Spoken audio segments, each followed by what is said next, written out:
এছটিএফৰ অভিযানৰ ৰাজ্যৰ কুটাঘাতমূলক ঘটনা সংঘটিত কৰা বৃহৎ নেক্সাছ উৎখাত কৰা হৈছে। শেহতীয়াকৈ গ্ৰেপ্তাৰ কৰা জেহাদীৰ প্ৰসংগত সংবাদমেল বিশেষ আৰক্ষী সঞ্চালক প্ৰধান হৰমিত সিং আৰু এছটিএফৰ আইজিপি পাৰ্থসাৰথী মহন্তৰ। সমগ্ৰ দেশত অসম আৰক্ষীৰ এছটিএফৰ দলে অভিযান চলাই জেহাদীৰ বিৰুদ্ধে। পশ্চিমবংগ কেৰালাৰ পৰা গ্ৰেপ্তাৰ 8টাকৈ জেহাদী। ৰাজ্যৰ বিভিন্ন স্থানতো অভিযান তীব্ৰতৰ জেহাদীৰ বিৰুদ্ধে আৰু অসমৰ লগতে আন ৰাজ্যতো কুটাঘাতমূলক কাৰ্য সংঘটিত কৰাৰ কৌশল ৰচনা কৰিছিল জেহাদীৰ দলটোৱে। আৰু ইতিমধ্যে গ্ৰেপ্তাৰ কৰা জেহাদীৰ পৰা এছটিএফৰ দলে জব্দ কৰিছে বৃহৎ আপত্তিজনক সামগ্ৰী আৰু তথ্য। নৱেম্বৰ মাহত ফৰহান ইছৰাক নামৰ আনসাৰুল বাংলাৰ লিডাৰে ভাৰতলৈ পঠিয়াইছিল ছেইদ ৰাদি নামৰ জেহাদী আৰু ছেইদ ৰাদিৰ দ্বাৰাই ভয়ংকৰ ঘটনা সংঘটিত কৰাৰ নেক্সাছ প্ৰস্তুত কৰিছিল জেহাদীৰ দলটোৱে। কেৰালাৰ পৰা ছেইদ ৰাদি ওৰফে চাহাব শ্বেখক গ্ৰেপ্তাৰৰ পিছতেই বৃহৎ জেহাদীৰ সংখ্যা সদস্যৰ দলৰ বিৰুদ্ধে অভিযান তীব্ৰতৰ কৰিছিল অসম আৰক্ষীৰ এছটিএফৰ দলে। পাকিস্তান বাংলাদেশৰ লগতে সঘন যোগাযোগৰ তথ্য আৰক্ষীয়ে লাভ কৰিছিল এছটিএফৰ দলে। আৰু সংবাদমেলত অসম আৰক্ষীৰ এছটিএফৰ বৃহৎ অভিযান আৰু জেহাদীৰ পৰিকল্পনা সদৰি কৰে এছডিজিপি হৰমিত সিং আৰু এছটিএফৰ আইজিপি পাৰ্থসাৰথী মহন্তই।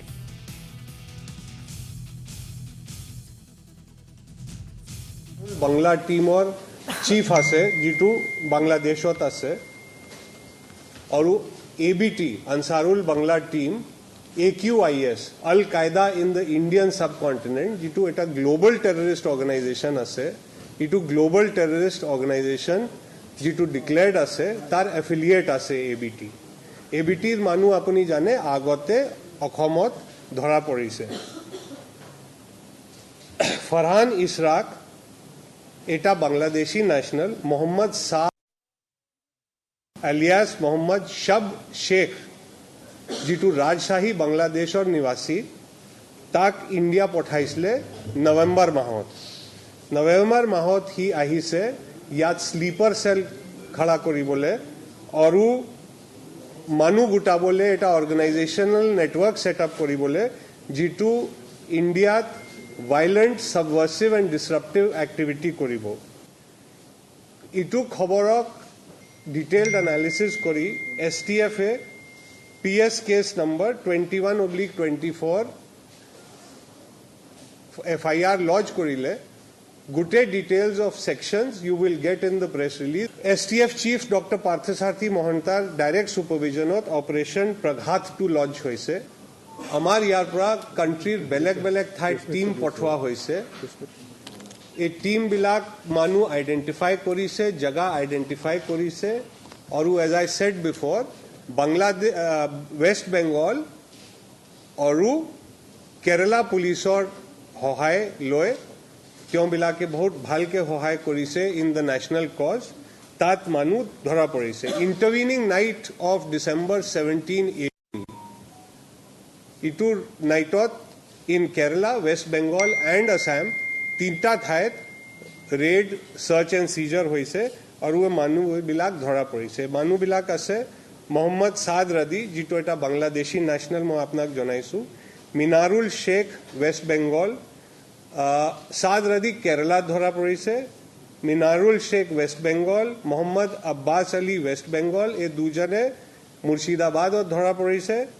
নুৰুল ইছলাম মণ্ডল, আব্দুল কৰীম মণ্ডল, মুজিবুৰ ৰহমান, হামিদুল ইছলাম আৰু ইনামুল হক প্ৰথম চাৰিটা ধৰা পৰিছে কোকৰাঝাৰত আৰু ইনামুল হক ধৰা পৰিছে ধুবুৰীত। ইনক্ৰিমিনেটিং ডকুমেণ্ট আৰু এভিডেন্স যিটো ইহঁতৰ হাতত পোৱা গৈছে, এইটো দেখা গৈছে that they have been in constant touch with their handlers, যিবিলাক তেওঁবিলাকৰ হেণ্ডলাৰ আছে, যিবিলাক তেওঁবিলাকৰ জিহাদী এক্টিভিটি কৰাবলৈ প্ৰোৎসাহিত কৰিছে, ৰেডি কৰিছে আৰু নেটৱৰ্ক এষ্টাব্লিছ কৰিছে। In Bangladesh and Pakistan continuous communication আছে। এইবিলাক বেলেগ বেলেগ যিটো ছাছপিচিয়াছ আৰু চিক্ৰেট এপছ থাকে, এইটো ফোনত পোৱা গৈছে, এইটো এপছত কনভাৰ্চেশ্যন পোৱা গৈছে। বহুতখিনি ইনক্ৰিমিনেটিং টেক্সট পোৱা গৈছে, both in technical and hard copy form, য'ত ডিষ্টৰ্টেড ৰিলিজনৰ ভাৰ্জন আছে। ৰিলিজিয়াছ বুকছ পোৱা গৈছে, অগেইন উইথ ডিষ্টৰ্টেড ভাৰ্জনছ টকিং এবাউট জিহাদ এণ্ড আদাৰ ছাচ এলিমেণ্টছ। 4টা পেনড্ৰাইভ পোৱা গৈছে, যিটো এনালিচিছ এতিয়া জাৰি আছে। এই পেনড্ৰাইভৰ পৰা বাকী নেটৱৰ্কৰ আমি ভাবিছোঁ যে কথাটো ওলাব। বাংলাদেশী নেশ্যনেল কাৰ্ড পোৱা গৈছে in the name of Mohammad Saad Radi আৰু ইটো নুৰুল ইছলাম মণ্ডলৰ ঘৰত কোকৰাঝাৰত পোৱা গৈছে। সাদ ৰাদিৰ হাতত তেখেতৰ নিজৰ কেইটামান বাংলাদেশী দস্তাবেজ বাংলাদেশী চাৰ্টিফিকেট পোৱা গৈছে আৰু 4জন ইনভেষ্টিগেশ্যন আৰু ইনকুৱাৰী কাৰণে অনা হৈছে, কিন্তু এই 4জনৰ এতিয়ালৈকে কোনো এভিডেন্স পোৱা নাই, so' they have been released. ইনভেষ্টিগেশ্যনো এতিয়ালৈকে আমি পালোঁ যে এই মডিউলটো sleeper cell across the country setup কৰিবলৈ ৰেডি আছিলে, particularly starting with West Bengal and Assam.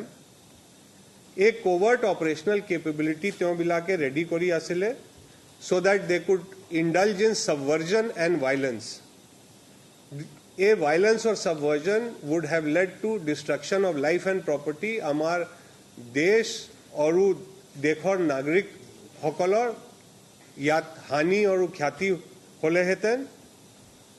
এইবিলাক যিটো মানুহ ধৰা পৰিছে তেওঁবিলাকে সাদ ৰাদিক এইটো নেটৱৰ্ক আৰু অপাৰেশ্যনেল কেপেবিলিটি ৰেডি কৰিবলৈ আৰু ছেট কৰিবলৈ কাম কৰি আছিলে। তেওঁবিলাকে আৰ্মছ এণ্ড এমিউনিশ্যন গোটাবলৈ চেষ্টা কৰি আছিলে। চ' দেখা যায়তো নৱেম্বৰত মানুহ সোমাইছে, ডিচেম্বৰলৈকে এটা সৰু নেটৱৰ্ক সি ৰেডি কৰিবলৈ ৰেডি হৈছে, কিন্তু with intelligence led operation and the help of West Bengal and Kerala police, Assam police, STF এটা বহুত ডাঙৰ ঘটনা হোৱাৰ আগতে ইহঁতক ধৰিলে। এই নেটৱৰ্ক বাষ্ট কৰাটো আমাৰ দেশৰ কাৰণে, আমাৰ ষ্টেটৰ কাৰণে এটা বহুত ভাল কাম হৈছে।